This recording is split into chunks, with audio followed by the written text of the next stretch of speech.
Romanos, capítulo 5, dos versos 3 ao verso 5. Acompanhe a leitura com fé, com esperança, porque Deus fala por sua palavra. E não somente isto, mas também nos gloriamos nas próprias tribulações, sabendo que a tribulação produz perseverança. A perseverança, experiência. E a experiência, esperança.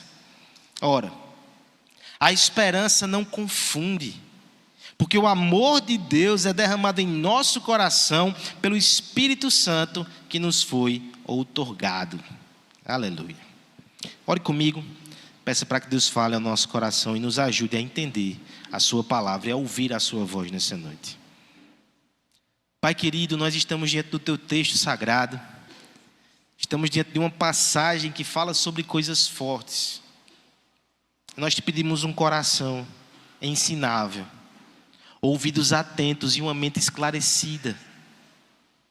Nós te pedimos que o Santo Espírito nos ajude a ouvir a voz do nosso pastor, que sejamos instruídos e consolados, que sejamos advertidos e transformados, que saiamos daqui com a certeza que Deus falou. Isso é bom. Que o Senhor nos trate nessa noite para a tua glória. É isso que nós te pedimos em nome de Jesus. Amém. Venha para Cristo e pare de sofrer. Essa é uma das promessas que são feitas muitas vezes em nome de Jesus. O presbítero mencionou algumas outras que giram em torno disso, né? No segundo jardim, nós tínhamos aí algo bem gráfico. De um lado, nós tínhamos a igreja presbiteriana, que tem um discurso meio sofrido. E do outro lado, havia outra denominação, que tinha exatamente esse slogan: pare de sofrer. Imagina que você está passando ali, um pouco mais à frente, na Assis Chateaubriand, e você fica diante de duas igrejas, de duas propostas, de duas verdades. Para onde você iria? Do ponto de vista carnal, é óbvio. Ah, meu Deus. Alguém me arruma outra Bíblia. Sempre que eu trago essa, dá errado. É Ara? Obrigado, presbítero. Obrigado, Letícia. Já resolveu aqui. Do ponto de vista carnal, é claro que nos atrai muito mais a proposta que diz que, uma vez que nós sigamos a Cristo, não haverá mais sofrimento. Se eu fizer uma breve consulta aqui, eu creio que eu não vou me surpreender tanto assim com o resultado. Quem aqui gosta de sofrer? Não, nós não gostamos de sofrer. Pelo menos não em nosso estado natural de sanidade. Mas ao mesmo tempo, irmãos, é preciso entender que o Senhor nos avisa por diversas vezes que iremos sim sofrer. Que a conversão e o cristianismo não é um salvo-conduto das dores. Pelo contrário, permita-me inclusive esclarecer isso. É o conhecer, o abraçar e o receber novas dores. Existem dores que crentes e descrentes passam. Doenças, acidentes, problemas relacionais. Crentes e descrentes passam por isso. Só que tem problema e tem aflição que só crente passa. Você já viu um descrente sofrendo por crise de fé? Há ausência de fé ali. Se tem crise de fé, tem até esperança. Será que não está havendo uma conversão? Você já viu um descrente sofrendo porque não consegue fazer a vontade de Deus, porque tem lutado contra o pecado e tem perdido? Esse sofrimento é sofrimento de crente. Você já viu alguém sofrendo porque sente que está frio na fé? Só um crente passa por isso. Ou seja, vir a Cristo não implica em ser eximido de sofrimento. E em algum sentido nos traz novos sofrimentos e novas provações. Precisamos lidar com essa verdade, tá certo? Eu me lembro de Jesus nos seus últimos dias, nos seus últimos instantes, no seu último discurso com os seus discípulos. Ele os chama para perto, na última noite, em João 16, ele vai dizer: no mundo tereis aflições, mas tende bom ânimo, eu venci o mundo. Os discípulos de Cristo receberam essa mensagem, até que nem estavam presentes, e passaram adiante. Paulo, no capítulo 14 de Atos, ele sai com Barnabé visitando igrejas gentias e vai estimular aqueles irmãos. Qual será a palavra que Paulo vai dar para estimular aqueles irmãos recém-convertidos? Capítulo 14 de Atos é dito assim, que Paulo passava nas igrejas e dizia: por meio de muitas tribulações importa-vos entrar no reino de Deus. Perceba que o verdadeiro evangelho não omite o sofrimento, mas nos prepara a passar por ele. Essa é a grande diferença dos crentes, irmãos. Não é que não soframos, é que a gente não sofre sozinho, a gente sofre com Cristo. Não é que não passemos por aflições, mas nós passamos pelas aflições com promessas. Não é que nós não enfrentamos lutas, mas enfrentamos lutas sabendo que somos mais do que vencedores em Cristo Jesus. Não é que não choramos, olha o rostinho chorando aí.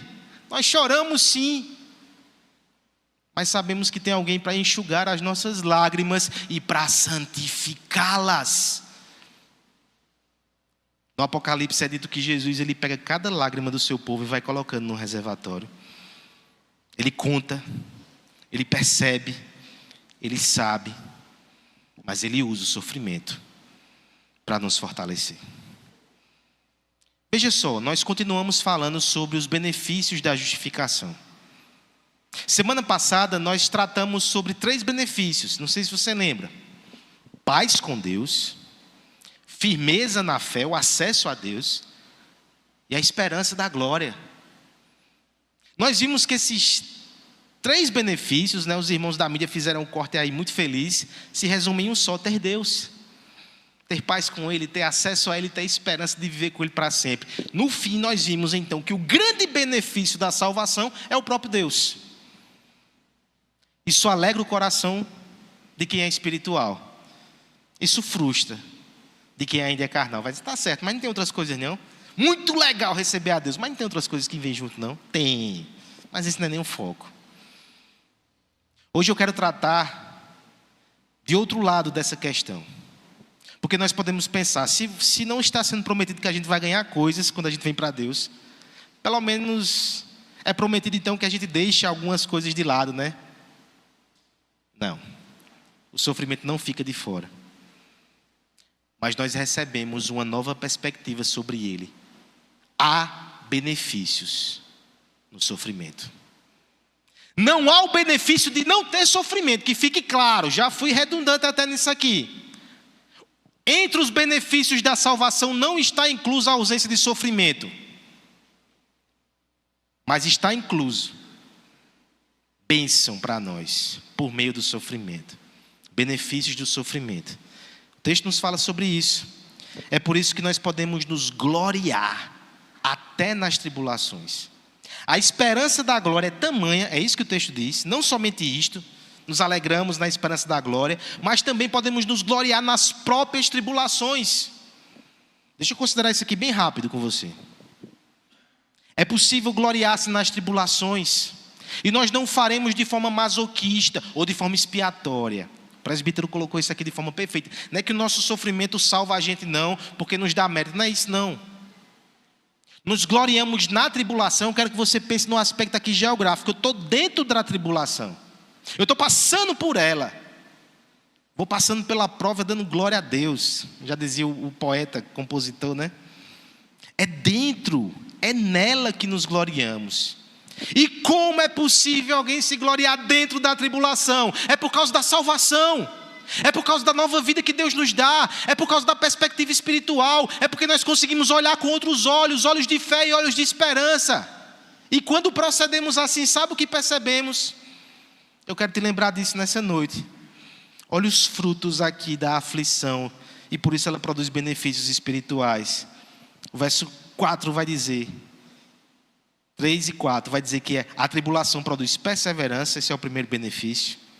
Experiência é o segundo, esperança é o terceiro. Basicamente é isso que veremos a partir de agora, tá certo? Eu quero que você leia comigo, mais uma vez, os versos 3 e 4. E nós iremos considerar o primeiro benefício da tribulação, que é a perseverança. E não somente isto...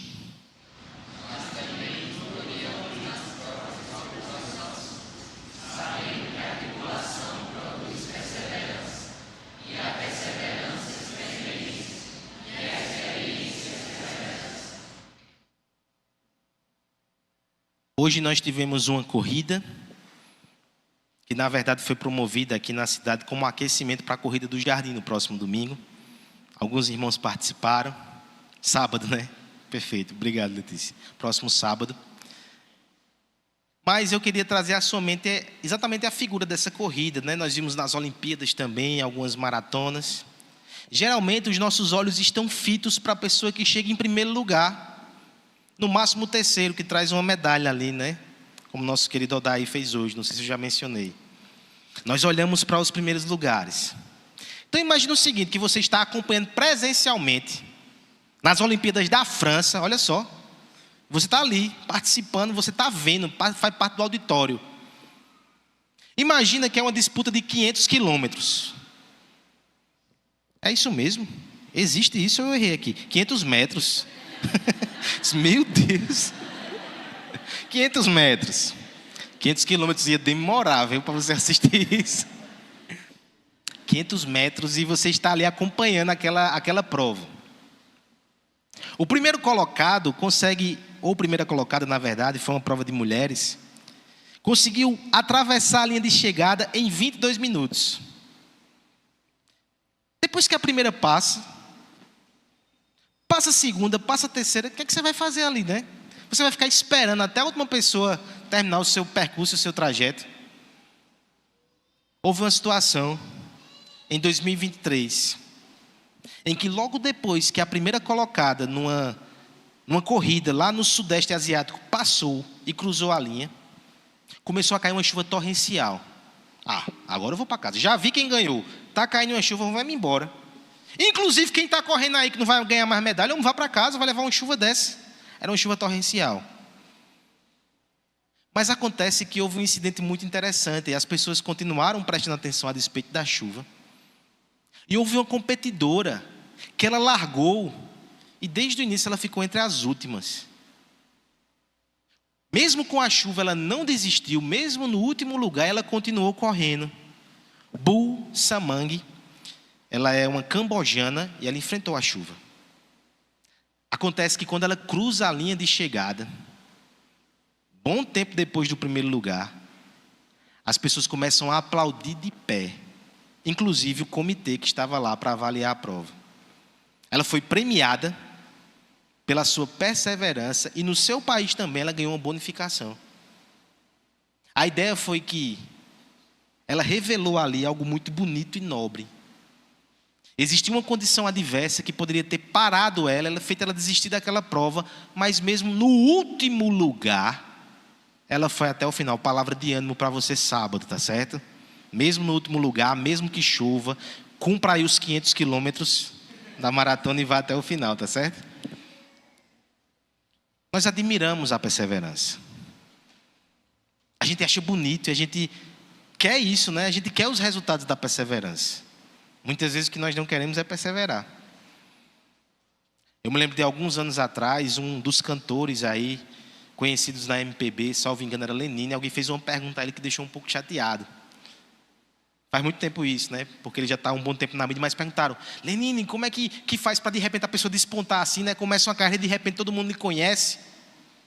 Ele não gostou disso. Ele fez: você passa 15 anos tocando aí pelas noites, sem ser reconhecido, gravando música que ninguém ouve, e de repente você é reconhecido. Havia muita perseverança por trás daquele sucesso recentemente percebido. Isso é uma verdade no que diz respeito a todas as áreas da nossa vida. Admiramos, por exemplo, histórias que falam sobre empresas que se sedimentaram com o tempo. O que a gente não enxerga é que um dia começou uma pessoa com um sonho e talvez com algumas falências nas costas. Admiramos a aprovação num concurso, uma pessoa que está estabelecida ali, mas a gente não vê tantas reprovações, tantas noites em claro, tantas adversidades. Admiramos a perseverança, mas nem sempre estamos dispostos a pagar o preço para vivenciar isso. O termo usado aqui pelo apóstolo para perseverança, ele pode ser traduzido como paciência resistente. Eu creio que a ideia desse conceito é que a gente continua. A gente continua fazendo. A gente não para de fazer. A gente resiste ao desânimo. A gente resiste a todas as tentativas externas de nos paralisar e a gente continua fazendo o que deve ser feito. Agora perceba a dinâmica aqui do texto, como ela é interessante. O texto vai dizer que nós nos gloriamos nas tribulações porque ela faz o quê? Ela produz perseverança. Na nossa visão limitada, tantas vezes a gente pensa o seguinte: para perseverar, é bom que não se tenha problemas. Quando os problemas começam a aparecer, começaram tão bem, os jovens aqui começaram com um projeto, de repente começou a aparecer tanto problema, eita, eles vão desistir. Aquele casal começou tão promissor, de repente começaram a haver dificuldades na vida deles, apertos financeiros, doença de meninos.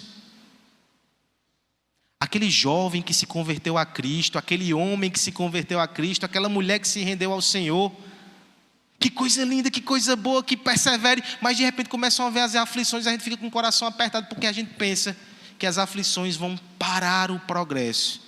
E o que a Bíblia está nos dizendo hoje, pela palavra de Deus, que aqueles que estão em Cristo, que são alcançados por sua justiça, que fazem parte do pacto da salvação, eles não param. Pelo contrário, as provações nos fazem continuar. A perseverança só nasce por causa da tribulação. É porque somos pressionados, é porque somos acossados, é porque a dificuldade se abate sobre nós que a gente continua. Humanamente falando, parece que era um motivo para parar, mas divinamente considerando, é um motivo para avançar. É isso que Deus faz. Por vezes, avançamos chorando. Por vezes, nos falta ânimo e força, mas quando olhamos para os pés, eles continuam caminhando. Porque a palavra diz que é Deus que persevera em nós. Não tema a aflição.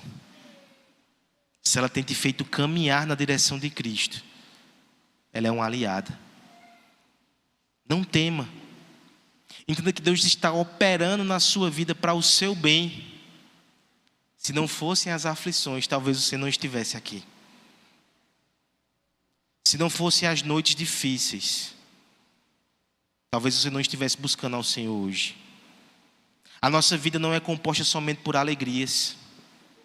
O nosso progresso espiritual não é determinado somente por causa das nossas vitórias. Pelo contrário, muitas vezes são nos momentos mais tenebrosos, nas circunstâncias mais dolorosas, que o Senhor vem com graça, vem com provisão e nos faz caminhar.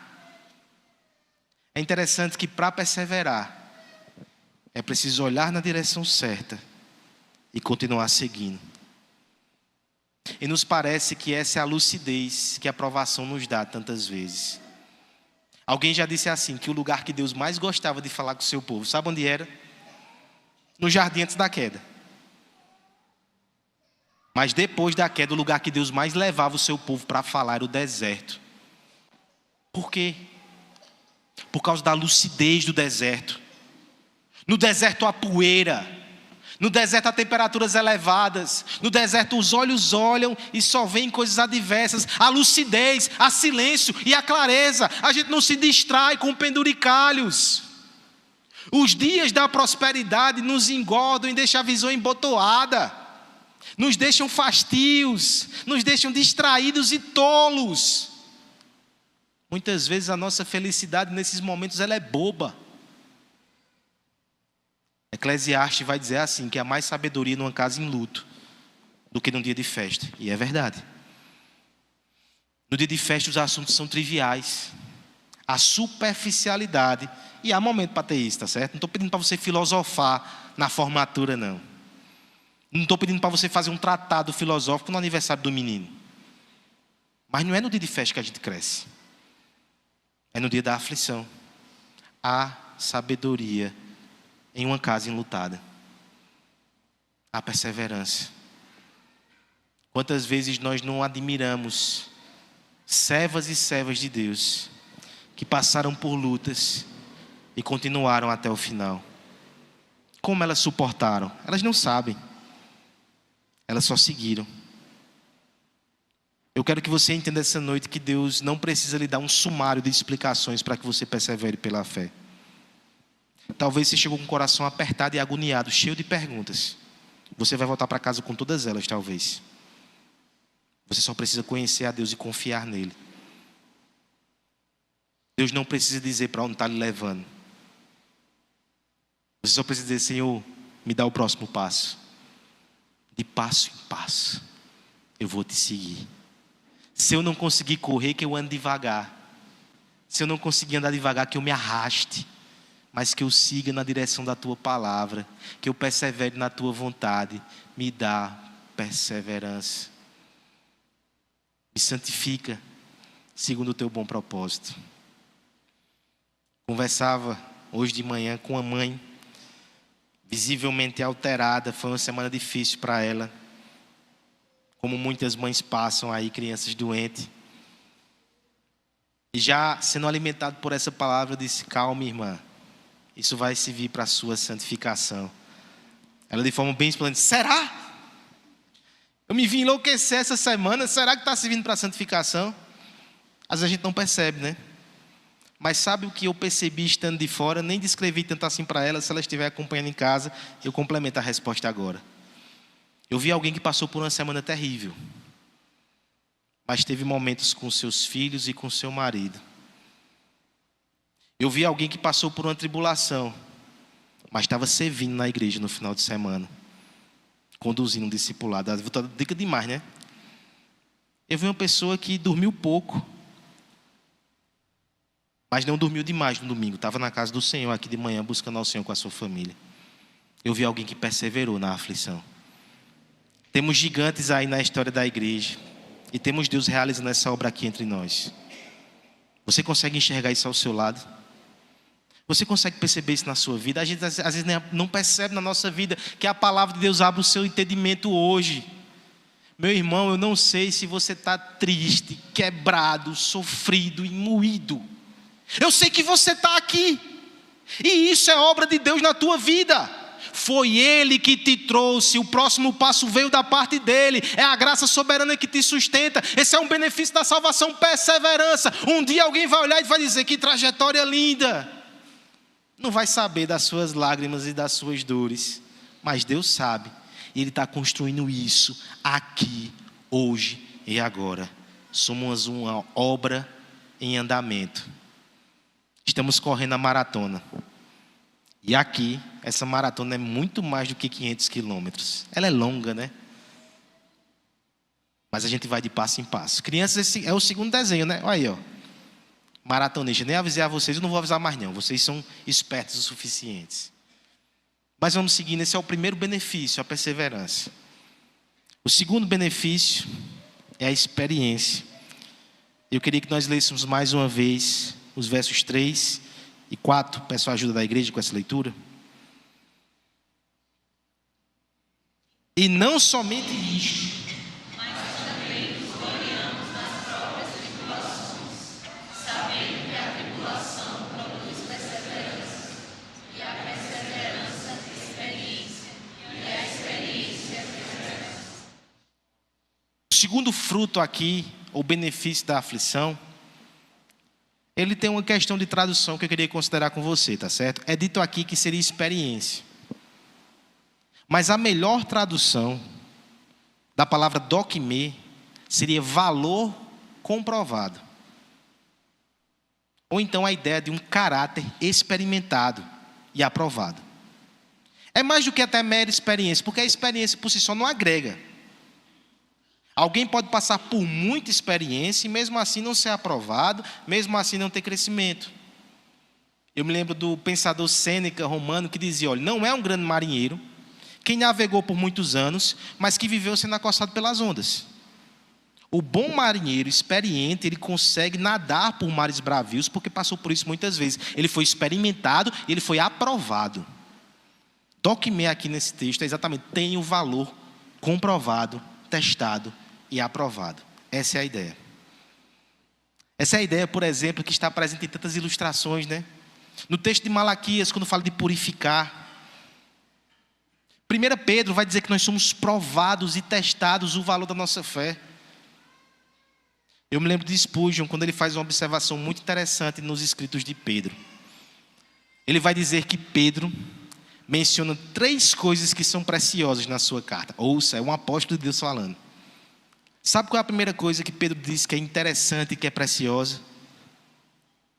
1 Pedro 1,19, o sangue de Cristo, mas pelo precioso sangue de Cristo, como de cordeiro sem defeito e sem mácula. Podemos concordar com isso, né? O sangue de Cristo é muito precioso. O seu valor não pode ser medido. Ele é suficiente para salvar todo aquele que nele crê, tem um valor inestimável. Mas perceba a segunda coisa que Pedro vai dizer, que é preciosa também no seu escrito. Agora na sua segunda carta, capítulo 1, verso 4, Pedro vai dizer: pelas quais nos têm sido doadas as suas preciosas e muito grandes promessas. As promessas de Deus são preciosas, e eu creio que você pode concordar com isso facilmente. Imagine só você ter uma palavra que vem do céu e que lhe dá um salvo-conduto, que lhe dá uma garantia, que lhe dá uma proteção, que lhe dá um consolo, que lhe dá um ânimo. Promessa de Deus é coisa muito valiosa, vale mais do que ouro, vale mais do que os tesouros da terra, assim como o sangue de Cristo. Agora veja que interessante, a terceira coisa, que é muito preciosa, está lá em 1 Pedro 1,17. Para que, uma vez confirmado o valor da vossa fé, muito mais preciosa do que o ouro perecível, mesmo apurado por fogo, ela redunda em louvor, glória e honra na revelação de Jesus Cristo. A nossa fé é preciosa para Deus. Você consegue entender a profundidade disso? O sangue de Jesus, as promessas de Deus e a fé de vitória. O sangue do Filho de Deus derramado em nosso favor. As promessas benditas do Deus Todo-Poderoso e a fé de Yuri. Essas coisas são preciosas e devem ser estimadas por nós. Agora, muitas vezes nós não percebemos o valor da nossa fé. Muitas vezes nós tratamos ela como algo trivial, que faz parte da nossa vida religiosa. Sabe quando a gente percebe o valor da fé? Quando tudo que a gente tem é a fé. Quando os recursos humanos acabam, quando as promessas humanas não se cumprem, quando os nossos recursos são poucos, mínimos ou nenhum, quando não há nada a fazer, quando não há nada a dizer, quando não há para onde olhar, só há um lugar, e aí a gente percebe como a nossa fé é preciosa, é valiosa. É isso que significa ser provado e aprovado, meu irmão. Jamais pense que por meio da aprovação a gente vai convencer Deus de alguma coisa, ou Deus vai descobrir alguma coisa que não fazia. Isso é até heresia. Quando Jó foi provado, não é Deus que descobriu que Jó era um servo fiel. Deus disse isso no capítulo 1 a Satanás. É Jó que descobre o valor da sua fé, e no final do seu livro diz: eu te conhecia só de ouvir falar, mas agora os meus olhos te veem. Quando Abraão foi provado no Monte Moriá, não foi Deus que se impressionou com a fé de Abraão. Foi Abraão que percebeu como a sua fé era valiosa, que o levou até aquele momento. Quando somos provados também, Deus não vai descobrir alguma coisa que Ele não já sabia, Ele já sabia. Por isso, inclusive, que Ele permitiu que passemos pela aflição. A palavra de Deus nos diz que não vem a nós tentação maior do que a gente pode suportar. Você percebe que na onisciência divina Ele já está mexendo com tudo. Ele sabe o tamanho da fé. Ele sabe até onde a gente pode ir. Ele sabe o tamanho da luta que a gente vai enfrentar. E Ele deixa tudo encaixado e perfeito. Ele não é surpreendido. Eu sou. Você é tantas vezes. E que assim seja. Quando o sofrimento nos faz perseverar, nós somos provados, nós somos aprovados, nós somos experimentados. A gente entende o valor da fé. Há uma teologia muito interessante aqui nesse texto. O que é que faz alguém ser aprovado no meio do povo de Deus? É a sua formação? São os seus recursos? São os seus dons? Paulo, quando escreve a carta de 2 Coríntios, que o presbítero Guilherme leu aqui, no capítulo 10, antes daquele que a gente leu sobre o espinho na carne, ele vai escrever aquela igreja que estava o rejeitando. Ele vai fazer um apelo àquele irmão, vai mostrar que ele é experimentado, ele é provado. Ele é aprovado por Deus. Eles devem ouvi-lo em respeito a isso. E quais são as credenciais que Paulo mostra? Não é o seu título de apóstolo, não é o seu certificado da escola teológica de Gamaliel, não é sua grande lista de feitos e milagres. Ele tem uma lista de sofrimentos por Cristo: perseguição, desprezo, açoite, prisão, fuga, fome, nudez. São as nossas cicatrizes que nos mostram que somos aprovados. As pessoas que você deveria estimar e admirar nessa igreja são as pessoas que têm cicatrizes por causa do amor a Cristo. É alguém que já lutou contra a enfermidade. É alguém que já mergulhou nas águas profundas da depressão, mas conseguiu subir. É alguém que já passou pelo luto. É alguém que de vez em quando passa aperto, mas sempre está aqui, perseverando no Senhor. É alguém que já teve o seu coração rasgado, mas costurado pela graça tantas vezes. Não é a muita eloquência. Não é a vaidade e a pompa do mundo. É a piedade de alguém que foi provado e aprovado por Deus. Nessa perspectiva, quase que nós somos provocados a dizer: Senhor, eu quero ser assim. Eu quero ser provado e aprovado por Ti. Me ajuda a perseverar nisso, mesmo que seja por meio de aflições. Perguntaram certa vez a um ferreiro que havia se convertido a Cristo como é que ele explicava a seguinte situação: aquele homem tinha uma vida tranquila, ninguém o aperreava, ele era um homem bem quisto, um profissional bem sucedido, tinha uma família ali estável, mas uma vez que aquele homem entregou a sua vida a Cristo, parece que uma série de aflições o alcançaram. Como é que ele pode explicar isso? Que fé é essa? Que parece que trouxe mais sofrimento a ele. Pergunta difícil, né? Pergunta que às vezes a gente se faz. Eu estou tentando tanto servir a Deus e agradá-lo, parece que só vem prova atrás de prova, prova atrás de prova. Aquele ferreiro então respondeu assim: eu recebo nesta oficina aqui o aço ainda não trabalhado, e eu preciso transformá-lo em espadas. Olha aí a dica para as crianças. Como é que isso acontece? Primeiro eu aqueço num calor infernal até que fique vermelho o ferro. Em seguida, sem qualquer piedade, eu pego o martelo mais pesado que eu tenho e eu aplico vários golpes nele, até que a peça adquira a forma que eu desejo, no caso, uma forma de espada. Depois, eu a mergulho num balde frio e a oficina inteira se enche de vapor. A peça estala e grita por causa da súbita mudança de temperatura. E tem mais. Eu preciso repetir esse processo várias vezes até que fique uma espada perfeita. Uma vez não é suficiente. No entanto, na minha experiência, eu já percebi que tem alguns metais que não resistem. Quando eu começo a esquentar, quando eu começo a martelar, tem fissuras, tem rachaduras que vão se revelando. Infelizmente, tem uma hora que eu não vou mais perder tempo.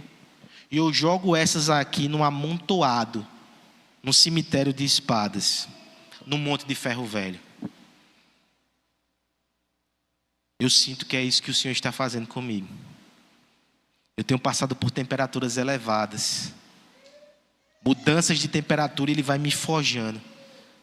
Eu só peço uma coisa a Deus: que Ele realize a sua obra e não me jogue no ferro velho das espadas descartadas, mas que eu fique afiado e pronto para servir ao meu Rei.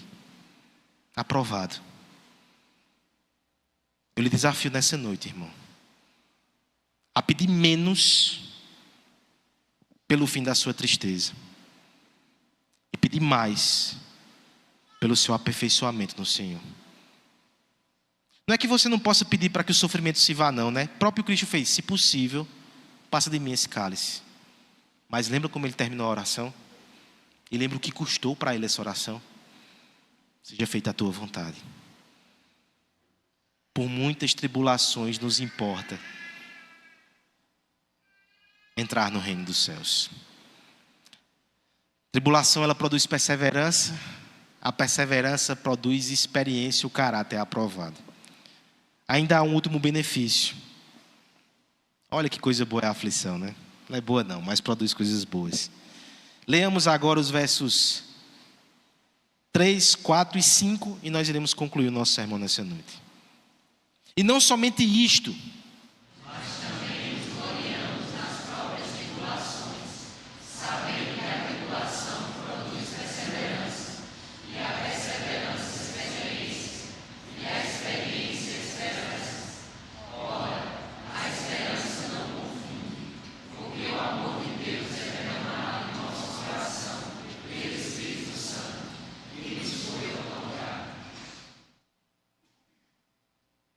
alguém já disse assim: a esperança é a mãe da perseverança, mas é também filha dela. Aquela série é Dark. Mas perceba que é isso que o texto faz. Começa com esperança e termina com esperança. Nos gloriamos das tribulações por causa da esperança da glória. E por causa disso nós perseveramos, e por causa disso nós somos aprovados, e termina como? Tendo mais esperança. Deixa eu pensar com você a respeito disso, como isso é significativo.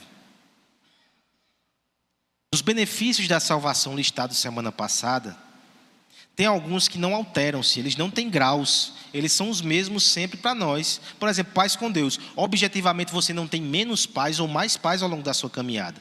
Você pode sentir ou perceber essa paz de forma diferente, mas a paz é a mesma, inalterável. Nem aumenta nem diminui. O acesso a Deus também, o segundo benefício da salvação da semana passada, é inalterável. Deus sempre vai ter ouvidos atentos a você. Você pode sempre suplicar a Ele. Isso não muda. Nem diminui, nem cresce. Agora a esperança da glória, irmãos, ela pode crescer. Nesse sentido, se você pode pedir algo a Deus do benefício da salvação que aumenta na sua vida, é a esperança da glória. Agora, uma vez que você peça isso, você já sabe o que vai acontecer, né? Essa esperança cresce por meio da aprovação. A ideia aqui é muito simples.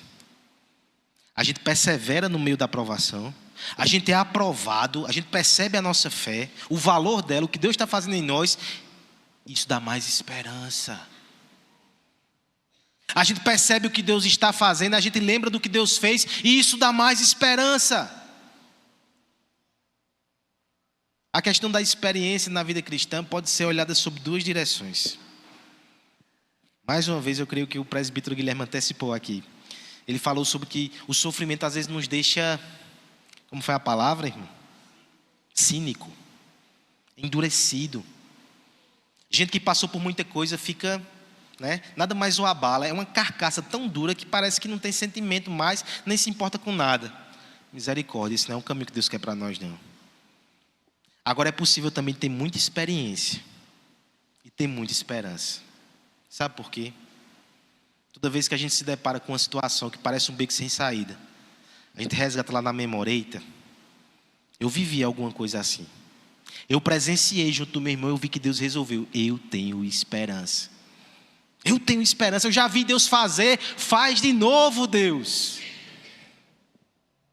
Agora talvez, se você é novo, relativamente novo como eu, você vai dizer: pastor, então a gente vai ter que esperar viver muita coisa para alcançar isso. Ao passar do tempo, você vai aumentar suas experiências e vai ter mais esperança. Olha que perspectiva boa. Mas hoje a gente pode também ter esperança com os feitos de Deus no passado. A Bíblia nos ensina isso o tempo todo. Se você já viveu melhor, isso vai ter um sabor diferente. Mas mesmo que você não tenha vivido, se é a primeira vez que você está nessa aflição, da onde você tira esperança? Da palavra de Deus, dos feitos, dos memoriais que Deus faz. Aqui nós chegamos na pilha de pedras. O povo de Deus, de forma muito marcante, passou por uma experiência sobrenatural na travessia do Mar Vermelho. Lá no Êxodo, né? O Senhor abriu o mar e o povo passou. De forma muito interessante, alguns anos depois, na conquista da Terra Prometida, eles também tiveram um milagre parecido. Não sei se você já percebeu isso. O Rio Jordão, ele foi aberto ao meio. Há um padrão, né? Deus vai fazendo coisas parecidas para que seu povo olhe para trás. Olha, Deus já fez. Só que no caso do Rio Jordão tem um adendo. Pedem que peguem-se pedras e façam um memorial ali, na beira, na margem do Rio Jordão. Porque as próximas gerações vão passar e vão olhar, Deus abriu esse rio aqui também. Deus faz coisas grandiosas pelo seu povo. Deus é que nos conduz. Em Deus a provisão e a esperança para nós. Memoriais. Para quem não tem fé, é só uma pilha de pedras. Para quem tem fé, é um lembrete que é um Deus vivo e verdadeiro que se importa conosco, que nos guia em todas as situações, que fez, que faz, que fará e que pode fazer de novo. Nada para Ele é impossível. Tenha esperança no Senhor. Seja por meio das provações e das suas experiências, seja por meio da leitura da palavra que faz com que você aprenda as experiências dos santos de Deus e do povo de Deus. Aumente a sua esperança no Senhor, porque inclusive veja o que o texto diz no verso 5. Essa é a esperança que não confunde. Toda esperança humana confunde. Toda palavra humana pode voltar atrás. Todo o chão que nós pisamos aqui pode afundar. Mas com Deus não é assim. A esperança de Deus não confunde. Da certeza e da convicção. Porque o amor de Deus é derramado em nosso coração pelo Espírito Santo. Mesmo na luta, mesmo na aflição, mesmo chorando, o amor de Deus é derramado no coração pelo Espírito. E a gente tem esperança, a gente se levanta e a gente segue. Nós veremos na semana que vem que essa esperança vem inclusive quando a gente lembra do que Cristo fez por nós. E é aqui que eu quero terminar, a cruz. Termina na cruz, que as crianças desenharam. Não somente nós olhamos para Cristo como inspiração, porque Ele de fato passou por tudo isso. Mas nós somos lembrados mais uma vez hoje que Ele passou por isso por nós. O Filho de Deus foi provado em todas as coisas. Falamos em maratona. Ele correu uma maratona também. Hebreus fala sobre isso. Ele perseverou. Ele não desistiu. Ele foi até o fim. Ele teve paciência. Ele tem paciência conosco até hoje. A gente ainda faz Cristo sofrer, mas Ele é paciente, Ele continua. Ele é aquele que foi experimentado e foi aprovado. Nele não se achou nenhuma falta. Ele foi aprovado por nós. O seu valor não é alvo de nenhum questionamento. Ele é aquele ungido pelo Espírito que tinha a esperança no amor de Deus mais pungente que já houve nessa terra. Inclusive, enquanto suportava as aflições por nós, o autor bíblico vai dizer que ele tinha em mente a alegria que estava proposta. Cada vez que ele era ultrajado, ele pensava no dia que eu e você estaria sorrindo no banquete do Cordeiro. Cada vez que ele era golpeado, e talvez sua carne quisesse esmorecer, ele lembrava que um dia ele poderia pegar todas as suas enfermidades, o seu corpo cansado, e dar um corpo glorificado, e que nós estaríamos com ele por toda a eternidade sem cansaço e sem enfado. Quando os seus olhos começaram a baixar, quando a sua visão ficou turva, e a vida começou a se esvair, ele perseverou, porque ele sabia que ele morria uma vez, para ressuscitar para sempre, e para ter comunhão com o seu povo por toda a eternidade. Cristo sofreu por nós com perseverança, foi aprovado com esperança, nós seguimos os seus passos. Quais são os benefícios da salvação?